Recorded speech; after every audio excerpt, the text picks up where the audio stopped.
everybody, welcome to Two Docs, One Mic, episode 4. I'm Adil and this is Humayo. How you doing, man? Round How's the week been? round four, bro. We made it. Yeah, This exactly. is this is You had a amazing. you had a good week so far? Yeah, man, it's been great. It's been getting busier and busier. This I think seeing a lot of teachers in my office this week. I saw a lot of teachers. I think teachers just don't take care of themselves. Like they come in and they show up. They've been waiting the whole year. Things have been building up. Symptoms are coming. They're anxious by the end of the year, and then they show up the first week of last week of May. Right Uh, before summer break. Yeah, yeah, man. Teachers, they have a very tough job. I feel like teachers have a lot of stress. They have to deal with a lot of kids. I think our state does not do a good job sometimes of supporting our teachers as well. And they show up, and my wife used to be a teacher, so I remember just going to the school, helping her out, setting things up. Her having to buy like her own supplies for the class. Yeah, so teachers have it pretty rough and they don't get compensated well. And this week I've been seeing a lot of them and they're like, yeah, finally I get to focus on myself, which is I tell them, cardiology, heart disease, big part of it is prevention and coming in, seeing me regularly, but sometimes people don't have options, man. Yeah, they don't have time and the demands on teachers. I mean, a lot of jobs with teachers especially. I mean, there's a lot of expectations for the kids. I just remember when I was in school, right? Like it was so evident. It's like an intangible thing. Like what is a good teacher? But every kid in the class knew when there was an awesome teacher giving a lecture, or you were in eighth grade and your science teacher was just amazing. Yeah. They were just so committed, right? But they have to give of themselves, give of their time, like you're talking about with your wife, with Mariam. She has to go buy her own supplies and then think about the lesson plan ahead of time, not just use the same old syllabus and really see what the kids are going to be into. I mean, that takes next level of effort. It's real passion, and those are Yeah. the teachers that are awesome. But it's sacrifice, right? It's you sometimes ignore yourself and your own health. I think that's pretty common with people who are young and even in middle age. You're so used to being healthy, so used to just sucking it up. You get sick, whatever. You carry on, you power forward, but you ignore your own health, and that can have some serious consequences.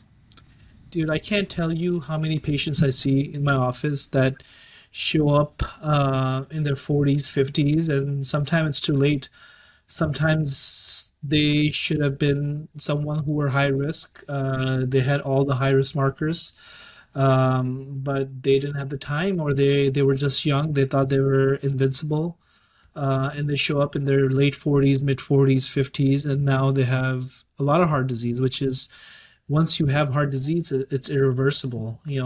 So my key with all my patients is prevention. How can we prevent your first cardiac event?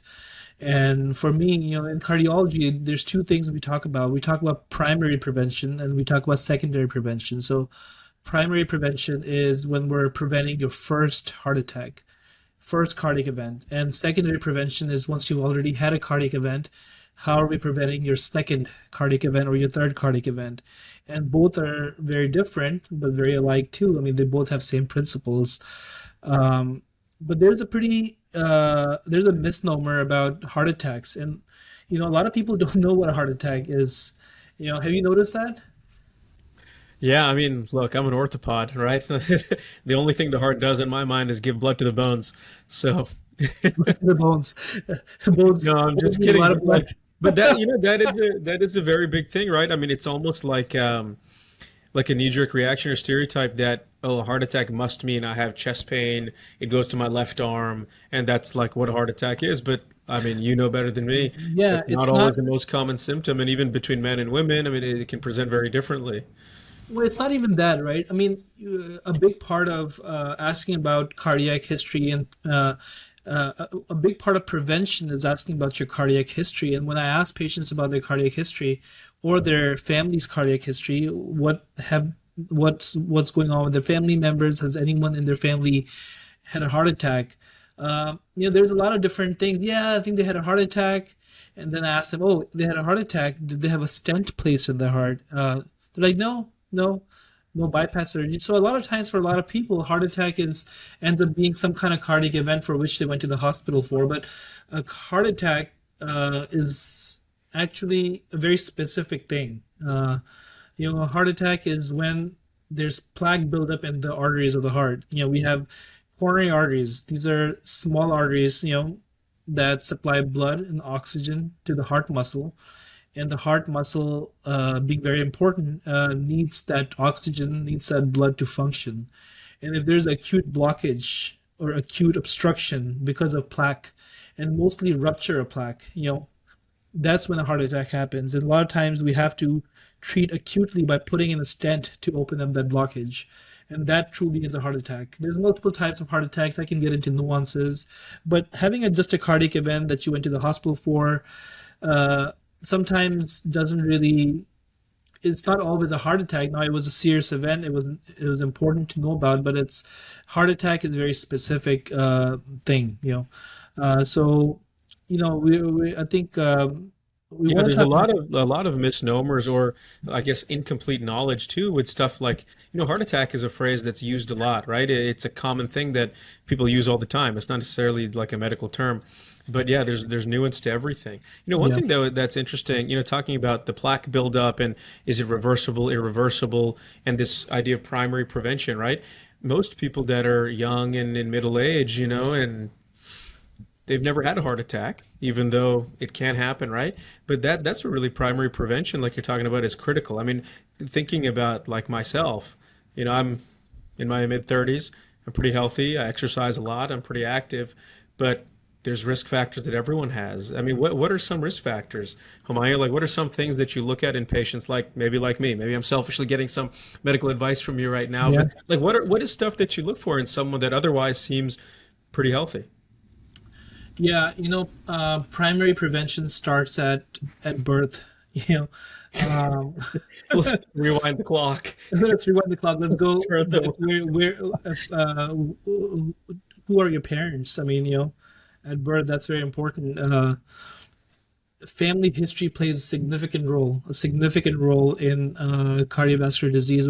We're learning more about it, and family history of early heart attacks. Early heart attacks, maybe for males before the age of 50, or for females before the age of 60. If someone in your family in their 40s, a guy or a female in their 50s, had a heart attack, that's early heart disease in the family, and that's important to know because that can create a huge impact on how your risk will be evaluated. When someone walks into my office and tells me, "Hey, my dad had a heart attack when he was 42," I pay attention to them. I pay attention because I'm concerned about them. I have suspicions that they might have some ongoing coronary disease. Now, the second thing is, what is plaque? Plaque is a mix of different things, a lot of cellular debris, waste material, macrophages, lipids, different type of molecules or cells that flow through our blood vessels, and they're constantly hit our blood vessels and damage the lining of the blood vessel.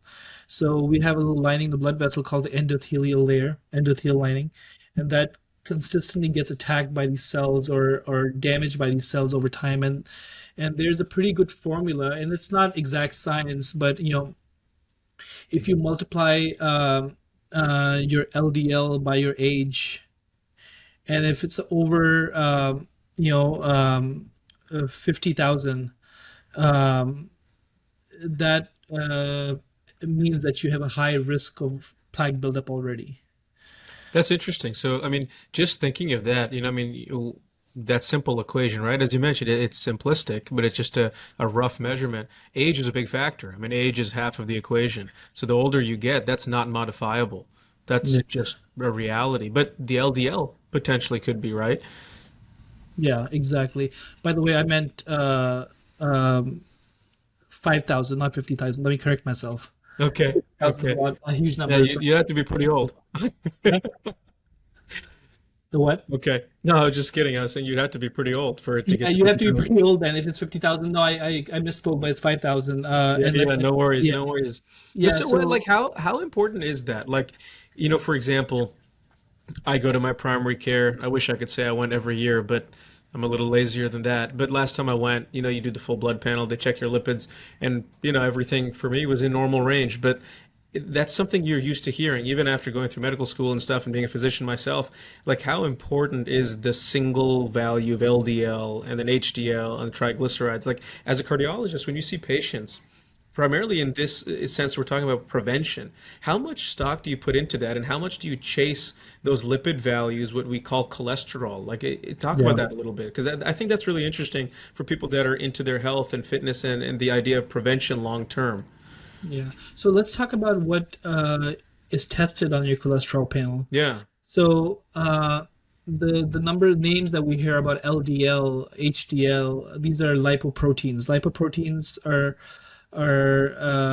types of carriers that carry cholesterol through our bloodstream. So cholesterol is pretty much fat, and fat does not mix well with water, right?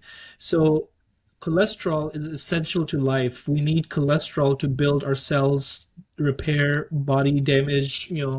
It's a building block to cells.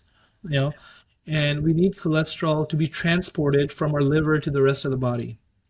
Now, because fat does not mix with water, the cholesterol needs to be carried by certain carrier proteins like lipoproteins. Now you can, as just like we know in our on our streets, on our roads, we have good drivers that carry our cargo, and we have really bad drivers that carry our cargo. So there are some lipoproteins that are not very good. What they do is they have certain proteins that could damage the cell wall as they flow through. If there's a large amount of them, they can cause more plaque buildup than others. Whereas some of them are very good, uh, and they're protected because they carry your protein, your cholesterol from the body, clean it up, and take it back to the liver, and that's what we call HDL. Now, the reason we talk about HDL and LDL is because they're easy to measure or calculate. LDL is actually not a direct measure. When we check our lipid panels, we're not really calculating the LDL. We're using a calculation that's based on your HDLs and your triglycerides to come up with the number of LDL that could be in the formula. But there's another number called ApoB levels. ApoB, which is ApoB is a little tail that is attached to all types of bad cholesterol that are running through our blood cells. So that includes LDL, VLDL, IDL, all the types of bad cholesterol have ApoB attached to them. And that's another new marker that we're learning about that flows through our blood vessels on all the bad type of cholesterol that can, and now we can directly measure it. So I measure LDL, and LDL is a pretty good, cheap way to measure. It has been proven through multiple trials that reduction in LDL improves outcomes. Let And me let me ask you this real quick, Hamaya. Just looking at a lot of this stuff, because in the past, especially, I mean, this was a common thing that we learned in med school is like a lot of these trials and a lot of this data and the numbers we have, these lab values and what we consider population norms are sometimes not based on generalizable data. Like the initial population that was studied was very healthy young white males, for example, in some of the old cardiac studies. But LDL, it's pretty substantiated. It's a pretty legitimate and trusted measurement and generalizable to men, women, old, young, different racial groups. yeah, I mean, that research is still ongoing, as we know, in the most of the history of research has been done mainly on white males, Caucasian males, but LDL has been proven in multiple other countries, in South Asian trials, in Asian trials, large outcomes trial, and LDL has been a very good marker for us to be able to predict cardiovascular events in the future. And we know it's a modifiable risk factors through multiple trials where reducing LDL has shown improvement in prevention of cardiovascular disease in the future. So So that too is interesting. So like talking about prevention and like lowering those values, like is the goal just lowering it to that so-called normal range? Or in some people with different risk factors, is that normal range not even really their normal? Like yeah. is there specific ways that you try to decrease these and you want to decrease more in people with higher risks? Yeah, that's a very good question. So, that's part of the primary prevention kind of protocol we go through. There's not really protocol. It's protocol, but it's also sometimes an art, sometimes in how good of a history you're getting, because for every person, LDL has a different meaning, has a different value, a different cutoff. Maybe for a 25-year-old, a certain LDL is acceptable, is okay for the time being, but for someone with multiple risk factors, a smoker who's diabetic and is South Asian, LDL needs to be reduced much more aggressively. So it's patient to patient, it's more personalized depending on what your 10-year ASCVD risk is. Now, a lot of times we used to make a decision, and still in the guidelines, I mean, guidelines are always behind, as you know. Um, Guidelines are lag behind almost 5 to 6, 7 years sometimes, and they don't get updated. And so, how much fast research is going on in cardiology? We're still a little behind, but we use this thing called the 10-year ASCVD score, which uses some data from the previous trials in the past, that you plug in your LDL level, your blood pressure, your ethnicity, your age, smoking status, things like that, and it creates a 10-year score. And based on that, if it's generally less than 7%, we don't do anything.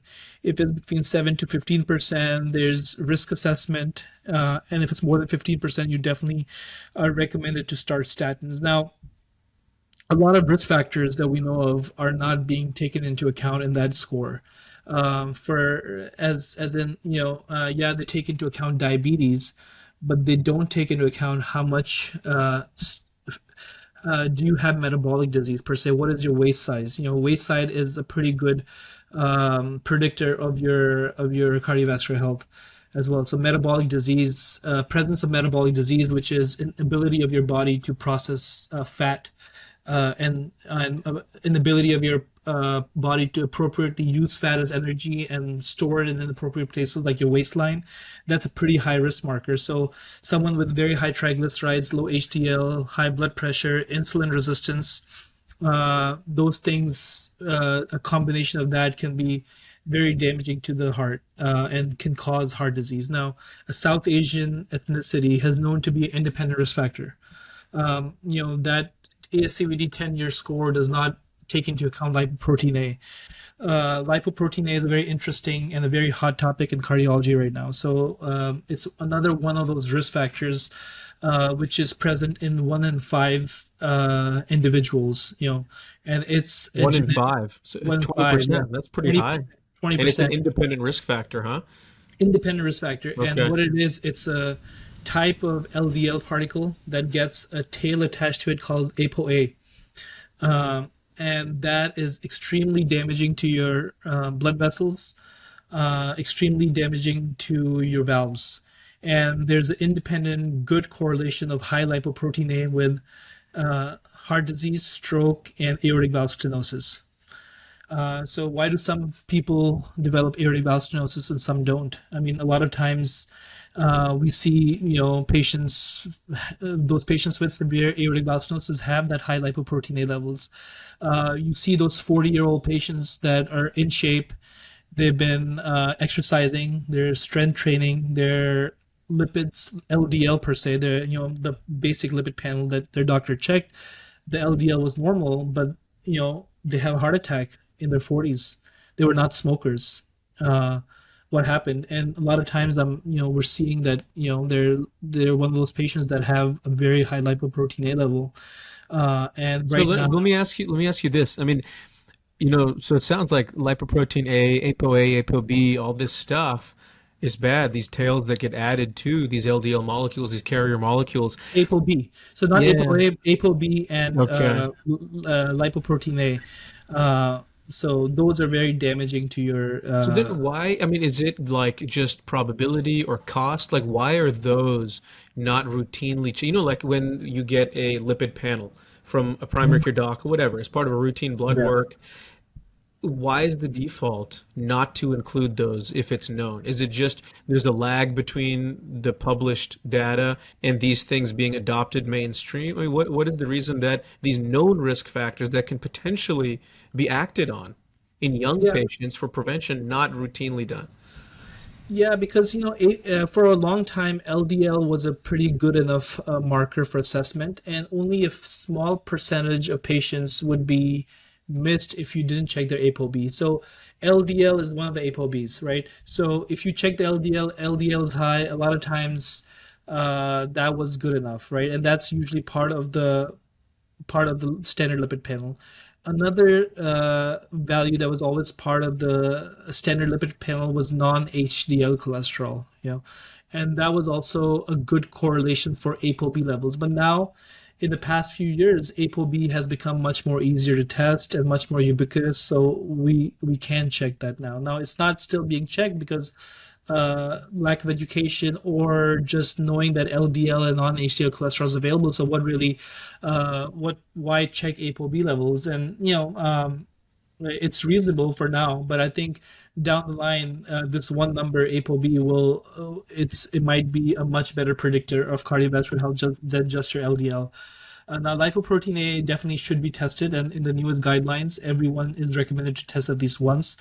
Why it's not being tested, I think a lot of it is more lack of education, lack of knowledge. A lot of people just don't know about it. A lot of cardiologists don't know about it. A lot of primary care doctors don't know about it. They're starting to learn about it, but that's not being tested as much as we'd like to be. In my clinic, everyone gets a one-time lipoprotein A check, just because, and especially if they have family history of heart disease, that's definitely a given. Now, the other reason it's not getting checked is a lot of physicians ask, "Hey, your lipoprotein A is elevated." Okay, I find out that lipoprotein is elevated. Now, what do I do? I Yeah, don't have any. is it actionable, right? Yeah. Yeah, it's not actionable. We don't have any medications right now. There are multiple pharmaceuticals, that are working on treatments for lipoprotein A. Name them: Amgen, Novartis, Eli Lilly. Uh, Multiple different pharmaceuticals are working on those trials. There are certain. I'm not going to say specific names or specific details because these trials are still ongoing. But some of the drugs can decrease your lipoprotein A by almost 99%.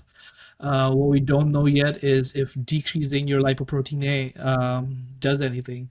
We don't know if it really leads to prevention of cardiovascular events. We know the Right. correlation there. Right. We know that increased lipoprotein A is associated with high risk for heart disease. We just don't know if decreasing it helps. It's kind of, people were disheartened by what happened with HDL. We knew that high HDL levels were protective, and people who had high HDL levels tended to have less heart attacks. But we tried many different therapies over years and different trials to increase HDL levels, and nothing really showed any improved cardiovascular outcomes. So, people were doing niacin and things like that, and that ended Yeah. up being more harmful. So I guess Um, it's kind of like, it's the same thing with any of these labs. It's you never really are chasing a single lab value. I mean, it's kind of the whole approach, the whole health in that way. But so it, what about like, the current medications that exist? I mean, statins are something that basically everyone's heard of. I mean, there's commercials on TV, primary care docs, cardiologists, a lot of people prescribe them, and from my understanding, they're very, very powerful and successful medications. They've been around for a long time. There's a lot of data on a lot of patients, very long-term studies that they help. But people have a bit of a misconception, I think, sometimes about statins or worry about a side effect profile. Talk about that a little bit. I mean, how do you use statins in your practice? Like, what is the patient in terms of this whole idea still of primary prevention? Like, when would you enact statin therapy? yeah, so a patient walks into my office. I first thing first, I said we get a good history. You know, what is their family history like? Anyone in their family in their 40s and 50s had a heart attack, right? Are they smokers? Do they have a high stress job? Are they always stressed out? Do they have a high stress job? Are they getting at least 7 hours of sleep every night? You know, the are they smoking? Are they using any kind of inhaled or smoking product, any tobacco products, any nicotine products? right? Do they have diabetes? Do you include like dip and things like that? Even though they're not smoking it, it still has Yeah, yeah, the same nicotine, ingredient. nicotine, which is a vasoconstrictor, so that is a risk factor. Now, the other thing is hypertension. A lot of people have masked hypertension, hidden hypertension. They don't know, they don't have symptoms from it, but hypertension is a silent killer. We don't feel it, you don't know it's there, but and by hypertension I mean high blood pressure. So they have a high blood pressure, which, yeah, a lot of times when they come to my office, their blood pressure gets tested. Yeah, it's high. Oh, yeah, you're in the doctor's office. You're a little stressed out. You're nervous. You just chalk it out to that. But is it truly high? Does it need to be lowered? Some of the signs sometimes I see on those patients, I see when I do an echocardiogram, I see a thickened left ventricle. Their left atrial size may be enlarged. Their ventricle might appear a little more stiff. So that tells me that they have late stage hypertension. They have hypertensive heart disease. So, I create a profile, I create a risk profile in my mind, and then I look at their LDL levels, I look at their ApoB levels, I look at their lipoprotein A levels.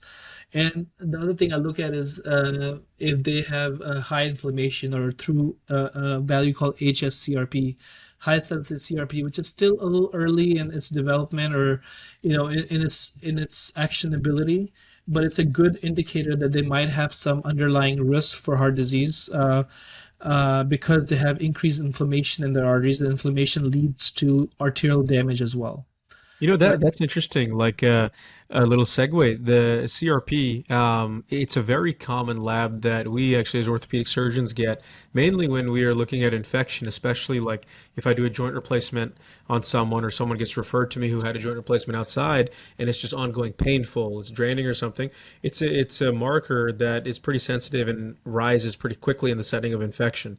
So that's interesting. That I mean, infection does the same thing. It creates a pretty strong inflammatory response. Yeah. And C-reactive protein is one of the first markers, one of the first mediators that gets produced, and can be measured pretty quickly. So interesting that it correlates with this too, Yeah, with the yeah, inflammation in your vessels and from in heart terms disease. of cardiovascular, we're not looking at CRP just because that's more generalized inflammation.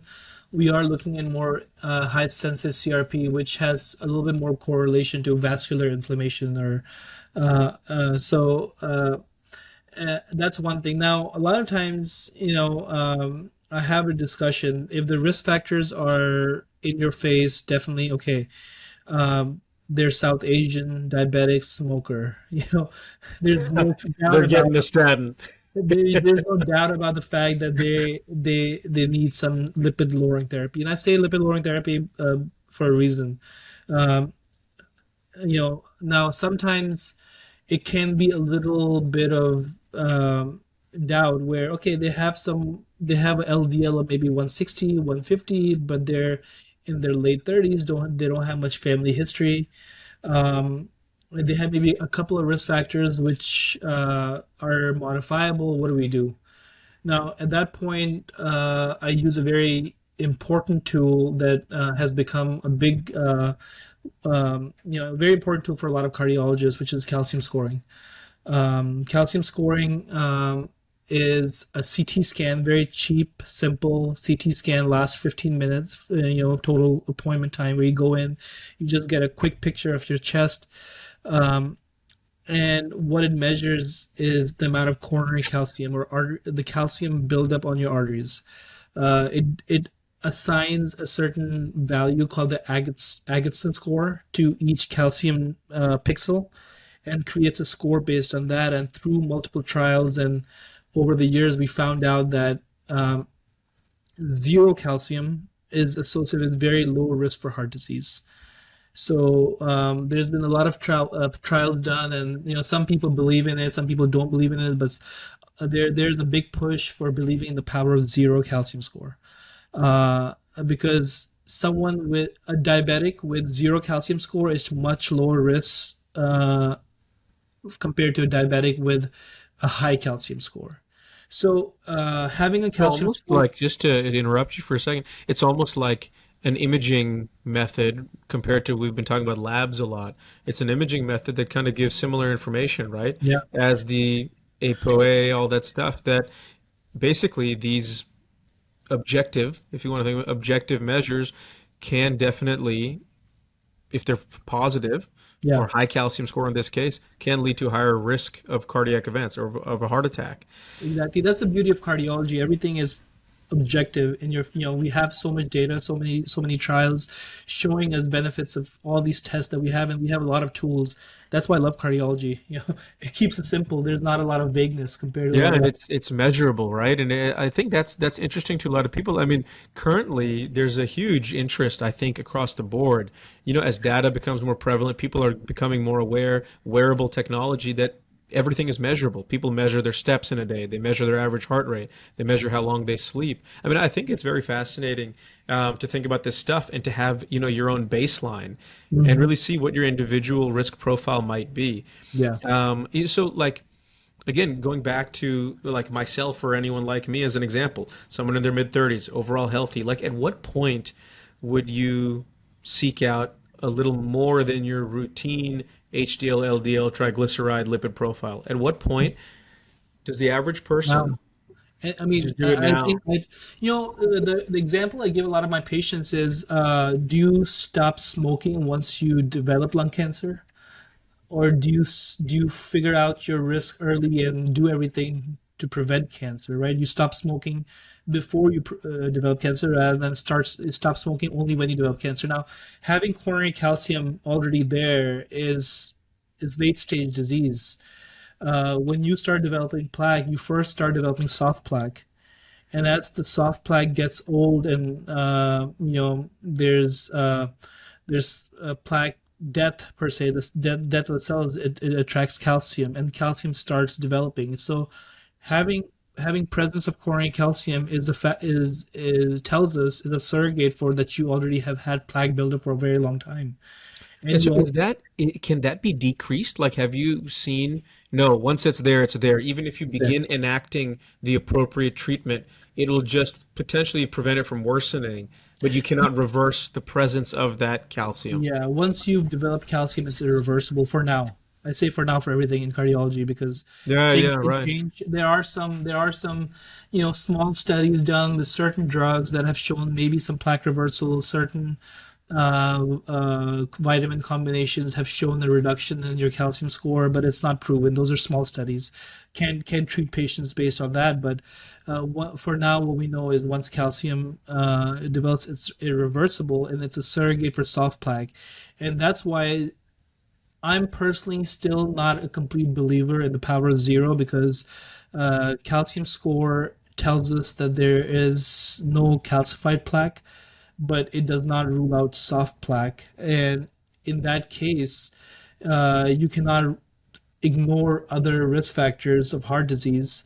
For example, if I have a patient who is diabetic, hypertensive, poorly controlled diabetes, they smoke, and they come to me and I do a calcium score 0, that does not mean I don't treat them with a lipid lowering therapy. So I think prevention starts early. Prevention starts in your 20s, and by just getting a basic lipid panel and maybe getting your lipoprotein A checked. Maybe you don't need a calcium score that early on, but the other part of prevention is building those early habits of strength training, because strength training plays a huge part in how you metabolize and use fat as energy. When you start strength training early on in your life, your body learns not to develop that metabolic disease, knows how to store fat properly, does not store fat just around your liver, around your waist, which leads to more insulin resistance. So strength training early on, that's part of prevention. Knowing your lipids early on, that's a big part of prevention. um, Avoiding things like smoking, and knowing your family history. So that starts early on, right? Now, as you grow up, as you go in your 30s, that's kind of where you start looking at all your risk factors. What are the risk factors I have? Am I developing hypertension? My family history? Am I smoking? Am I diabetic? What are my ApoB levels or my LDL levels? Do I have high lipoprotein A? And that's where you can have a discussion. Okay, do I want to just get on a statin right now, or should I do a calcium score to see if there's any coronary artery damage, and if there is, maybe I definitely need to get on something. Now, I've been seeing saying statins, um, but that's just one of the many lipid lowering therapies we have. We do now have non-statin lipid lowering therapies, uh, but statins are still the most effective, the cheapest ways of treating patients to lower the lipids. Now, the only problem is there's been a lot of online grifters, a lot of non-cardiologists, a lot of non-physicians that have gone on different shows and have gone on different platforms and spoken about statins.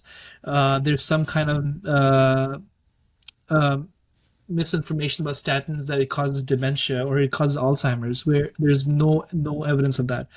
Uh, you know, Statins have shown to actually prevent vascular dementia, uh, um, and there has been no link so far with Alzheimer's. And there are all the studies we've had have there's been no correlation and only has shown prevention of dementia. But the reason people have started saying that because less than 1% of the people sometimes who take statins can develop a brain fog, and that goes away once they stop taking the statin. The most common side effect from statin is myopathy or muscle pain, muscle aches, and people feel that when they exercise or they get achiness in the muscle. Um, so at that time, we try to adjust the therapy. Okay, let's lower your statin therapy. The other thing statins can do is it can cause a small bit of insulin resistance as well. So people who are on the cusp of diabetes can sometimes statins can worsen insulin resistance and make their glucose levels worse. But we know the reduction of cardiovascular disease from statins reduces your risk much more than the insulin resistance it causes, right? Yeah, I got you. So that's interesting. I mean, there's a lot of falsehood out there or trying to manipulate data. I mean, it's just kind of like, that old Lancet article talking about the link between vaccines and autism, which has Yeah, been debunked and debunked. retracted, but it keeps being perpetuated, mainly by people that are not medical professionals. And Mhm. it's kind of the same thing. I mean, like you were mentioning, statins are one of the oldest, most consistently used drugs, Yeah. um, like in And medicine. pharma is not making money off of statins anymore. The statins are cheap. They're cheap and they are all mostly generic, right? Now, if I go on a podcast and on a TED Talk and start talking about statins, I'll get a lot of views, right? So it's unfortunate, but a lot of even medical professionals now and some cardiologists even have gone on to talk a lot of spread a lot of misinformation about statins, but there's no proof of that. There's no articles. They cite studies that are with like with 100 patients, and they say, okay, this caused this. You cannot do small time studies or retrospective studies and show that something causes something. Yeah, you Those, can't establish causation with that. It's just a exactly. correlation at best. But there's opportunists, unfortunately, in everything that will subvert public opinion with being articulate, and they'll gain whatever they want out of it. They'll gain notoriety, um, but they can do a bigger harm. Yeah. Yeah, So, one thing to talk about, Humayun, I think, which is interesting, is what about the young person, which is I think pretty common. You talk to friends, you hear about a young person, late 20s, early 30s, they're pretty healthy, or they believe they're healthy, um, and they go and get their standard blood work, and they find out, hey, I have high cholesterol. My cholesterol numbers, that's a common thing that they have high cholesterol. Now, what do they do? What does yeah. that person do who doesn't really have a lot of other risk factors, Yeah. but the labs are now concerning? How does that person go about it? Yeah, so lab is just one part of the equation, right? So as I said, let's create a whole risk profile for them. This is a Yeah. young person who does not want to get on the medication right away. So where do they stand from the risk standpoint? Are they, you check their A1C. Hemoglobin A1C is a measure of 3 months average of your blood sugars in your blood. So you check if they have insulin resistance. You see how much are they exercising. Do they have a pretty do they have signs of metabolic disease? Are they hypertensive? And with all those different things I mentioned, are they getting 7 hours of sleep? Uh, do they have a low stress job or a high stress job? Based on all those things, you create a risk profile for a patient. Now, if they still are not very sure about taking a medication yet, um, I always like to present objective data. So that's when I order a calcium score for them. Now, I don't Okay. order a calcium score for older patients. Much more older patients always tend to have calcium buildup. Calcium building up in your heart is inevitable. But younger people developing coronary calcium in their 30s, in their 40s and 50s, that's alarming, right? That's how that means they have late stage disease. And that's when I had the discussion. Okay, well, okay, your calcium score is 0, but you have very high lipid and these risk factors. Why don't we build some good exercise habits and dietary habits for the next 3 months? Let's try to do more strength training. Let's try to increase the size of your muscles. Let's try to work on your big muscle groups. Do some focused strength training. Let's try to eat less saturated fats. Try to focus more on the Mediterranean style diet. With high amounts of fruits, vegetables, grains, lean proteins, and let's recheck in 3 months and see what you can accomplish.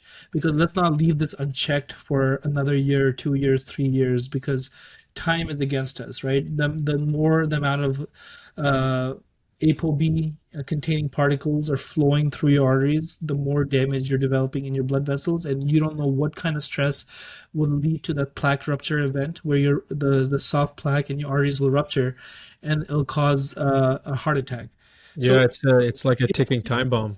yeah, interestingly, when someone has a low calcium score of 50 and you start them on a lipid lowering therapy, their calcium score always goes up.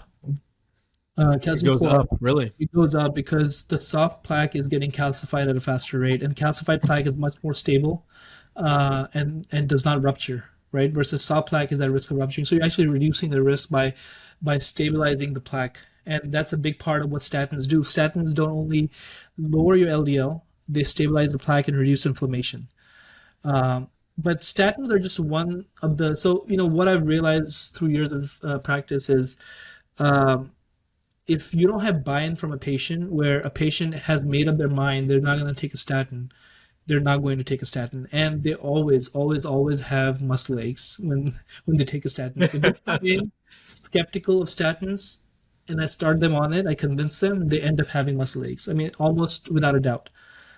I can maybe count those 5 patients who said they were skeptical, but that did not have muscle aches. Now they're taking it. But Right. almost everyone has. When you don't have buy-in from patients, you cannot get anything accomplished. So there are other medications. There's statin medications. Then there's a medication called ezetimibe. Ezetimibe can reduce your LDL levels or ApoB levels by 15 to 20%. So a lot of times they go well with statins because statins can cause, can reduce your LDL by almost 50%. High intensity statins. So combining them with Zetia can, So they're pretty synergistic, huh? pretty synergistic effect. And sometimes if you need to lower the statin dose because of side effects, you can add the ezetimibe and kind of adjust Yeah. and aim for the lower LDL. For my high risk patients, patients who've already had heart disease, they need secondary prevention. Patients who have positive coronary calcium, they have a high lipoprotein A. They're smokers. I always aim for LDL of 55 because LDL of 55 has shown uh, to really have a big impact on preventing heart disease and heart attacks. And maybe some early data showing that's maybe some plaque reversal as well, but we don't know that yet. Yeah. But high. So my goal for those high risk patients is lowering the LDL to 55 or lower. Now, if statins and Zetia don't work, there's another pill which is newer. It's bempedoic acid or Nexletol, and Nexletol combined with ezetimibe can cause a 40% reduction. So that's another pill form that can be used and has a little bit less side effect profile. And is pretty well tolerated. So that's another one. Now, the big guns, which I love and have had really good outcomes in preventing cardiovascular disease, are the PCSK inhibitors. And what they do is, they pretty much lower your LDL level by increasing the amount of receptors that uptake the LDL into the liver or into the body. So PCSK is this and I don't want to go into the science of this, but PCSK inhibitors. So some medications like Repatha or Praluent, which has less of a market share, but mostly Repatha is a very good one. And then there are indirect PCSK inhibitors like inclisiran or Leqvio, and those are pretty good because Repatha is once every 2 weeks you inject it. It's injectable, and you do it every 2 weeks. And inclisiran is every 6 months actually. Oh And wow, they, so that's a lot easier. I mean, in terms of the yeah, regularity of taking it. It's yeah, just interesting hearing like, there's so many medications, so many different options, right? That you can titrate depending on the patient's lifestyle, ability or desire or reliability to take a medication regularly or not. One thing I think is interesting, and you see this often. I have family members that are like this, friends that are like this, right? Especially young people. You have this baseline, almost like an aversion to taking medications, right? It's almost like a badge of honor. I don't take any meds. I don't take any. I don't like taking pills. And people try to just manage with diet and exercise. And I mean, I think that's valiant. Those are both important things. mhm. But like you're talking about, when you have real risk factors, real objective findings, sometimes diet and exercise alone, although important, may not be sufficient. Yeah. So there's data that diet and exercise together reduce your LDL by 15%. Uh, 15 15%. Yeah, compared to, I mean, statins are yeah, 50%. yeah. So yeah, LD exercise and diet can have an impact, but that impact comes early on. It comes early on when you are in your teens, 20s, early 30s. You're building those good habits. You're exercising regularly It's more early the on. lifestyle from your Yeah, youth. yeah. Yeah. Once you've reached in your late 30s, you've never exercised. Your waist circumference is huge. You have insulin resistance. Yeah, exercise and diet is still the first option, but it's a little too late. We do need to we're already behind the game, and we need to get on that. We need to aggressively lower your other risk factors, and the risk factors include lowering your blood pressure. I mean, we need to sometimes start you on the blood pressure medications. We do need to lower your lipid because you've had high lipids floating through your blood vessels for so many years unchecked, and now they need to be reduced. Now, if the lifestyle changes were there from the beginning, in your teens, your 20s, your 30s, you were eating non-processed food, you're exercising, you were eating lean meats, you were avoiding fast food and sodas, and uh, then yeah, maybe we wouldn't be here right now. But a lot of times the lifestyle education doesn't come on until later. I mean, you don't realize until your late 30s that you're not invincible. Things can happen when you see your friends or your close relative have real events. That's when you realize, okay, this might be real, and I need to do something about it. And that's when you seek a cardiologist. And hey, at this point, we do need to do something. We can't just resist medications. The same people, if you go look at their drawers at home, they're full of vitamins and supplements. Uh, you know, we really haven't, as vitamin supplements, there's a certain role to them, but not all vitamins are the same, and there's no large scale studies to study what these supplements or vitamins have an effect. They're not regulated, so we don't even know if someone's saying that there's fish oil in this. Is there truly fish oil, and what is omega-3 content? We can't test it.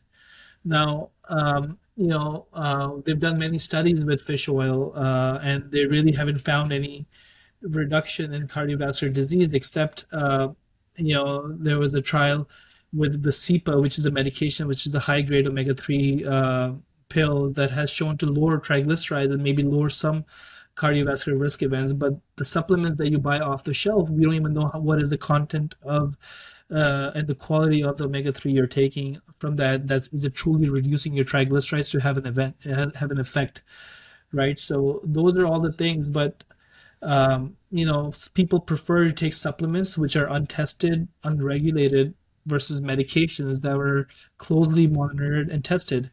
A very good way to saying that is, if there was a supplement that truly worked, a big pharmaceutical would buy it and make it into a medication and make a lot of money from it.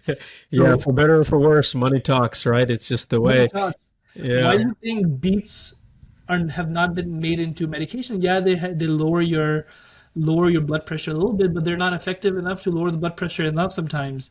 So that's why they haven't been turned into a medication by Eli Lilly or Novartis to sell for thousands of dollars as a blood pressure lowering medication. So it's not always, yeah, I want to be all natural, but some of these supplements are just not always natural. They have a lot of different components added to them. No, for sure. What's interesting is like every now and then a patient comes in to my clinic, like with an injury. They just fell. Nothing crazy. Fell while they were walking in their house. They fell in the neighborhood. They fell at the gym, and they come in with a really bad fracture. And they're not that old. They're maybe in their 50s. Not really the age you would expect someone to have osteoporosis, and they have such poor bone quality, like marked osteopenia when you look at the imaging. And when you take in the surgery and you fix it, their bone is so fragile. I mean, you can almost bend it to see through. It's so flimsy and thin. And I have like this is anecdote, right? But a decent number of patients that fit that description that were basically told by the primary care doctor, cardiologist some years ago that, hey, you have high cholesterol, high this, high that. And they basically became vegan, like 100% vegan, including all animal protein, dairy, all that stuff. Essentially just grains, fruits, and vegetable diet. And they're basically very malnourished. They have very low protein and they're not getting adequate nutrition to the point that their bone mineral density for someone their age is extremely low.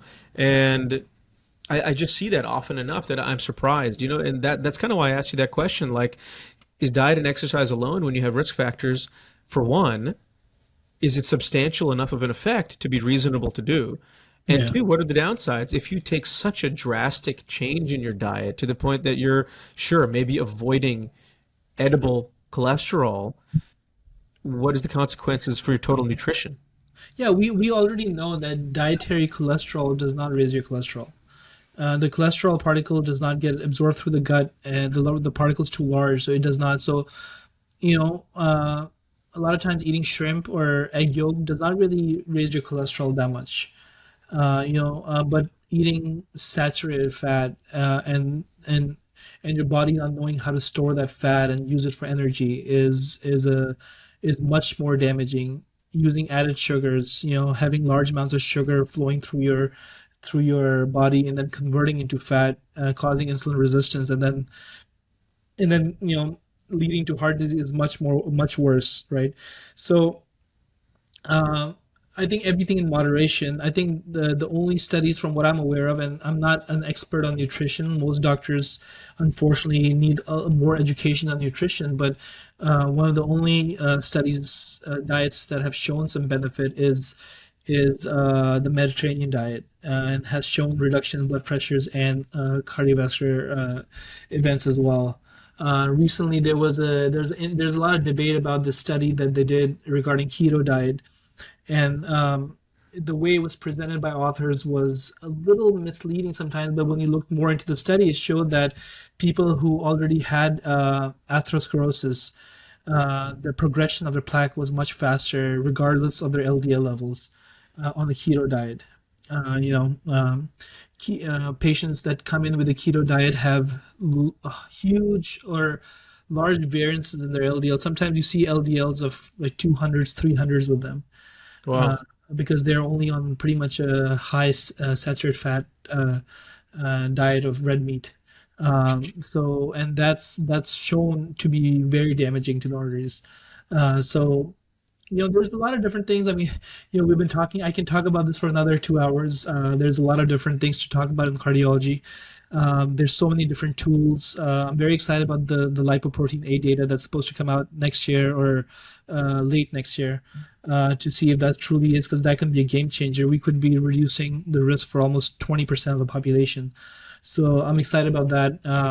Calcium score, I think, has been a very important tool, but that I've been using a lot, but I don't always look at it as one and done. And just because someone has zero calcium, there's a lot of cardiologists that might argue that once they have zero calcium, you can feel safe. The risk of a 10-year risk for heart attack is less than 1%. But you know, I'm still yet to be convinced, because I do think other risk factors matter. And I've had many patients with zero calcium scores But because they had other risk factors, I started them on medications, even though their calcium score was zero.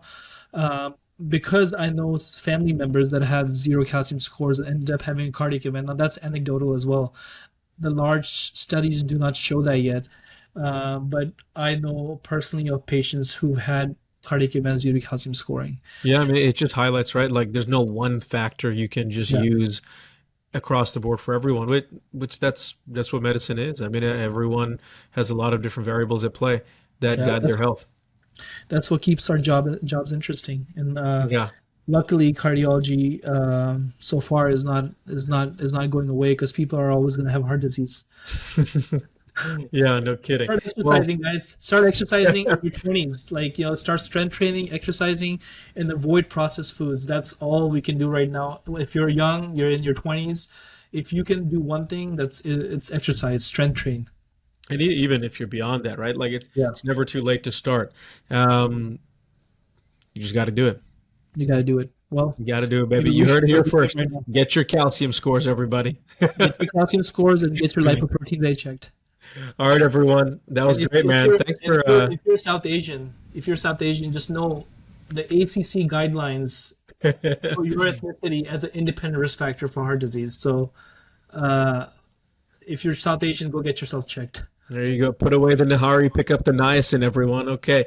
Uh, Um, well, this was a good episode, man. Let's yeah. wrap it up. Thank you, everyone, for tuning in. This Hey, was man. very interesting. I personally learned a lot. Maybe I'll come see you and get some ApoB stuff checked out. All right. All right, guys. Thanks for tuning in. We'll catch you next time at Two Make Dots sure you One have Mic. insurance. Make sure you have insurance, bro. Yeah. No salt.